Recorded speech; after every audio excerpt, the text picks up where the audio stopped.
तुला माहिती आहे, त्या व्यक्तीनं त्याच्या घरातल्याच आपल्या व्यक्तीला, आपल्या आईवडिलांना इतका त्रास दिला आणि आज तो खूप सुखात आहे.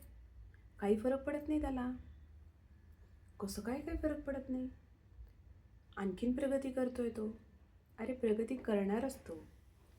कारण त्या निगेटिव्ह माणसाविषयी तुम्ही इतकं इतकं बोलताय, दिवसभर विचार करताय, त्याला इतकी एनर्जी देताय तुमची जी एनर्जी आहे, तुमची जी पॉझिटिव्हिटी आहे, ती दिवसभर तुमच्या बोलण्यातून, तुमच्या सगळ्या विचारांमधून ती एनर्जी ड्रॉप डाऊन होऊन त्या व्यक्तीपर्यंत पोहोचते ना.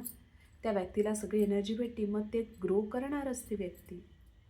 तुम्ही तिला ग्रो करायला लावताय तुमच्या एनर्जीतून. तुम्ही एनर्जी देताय, मग ती ग्रो करणारच व्यक्ती.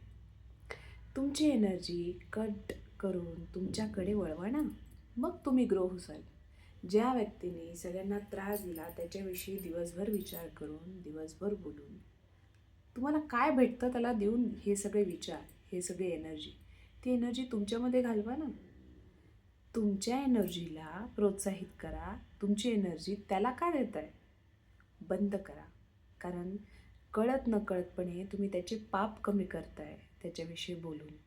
चुकीच्या व्यक्तीविषयी चुकीचं बोलून आपण आपले पाप वाढवतो, त्याचे कमी करतो, त्याला एनर्जी देतो. सो बंद करा.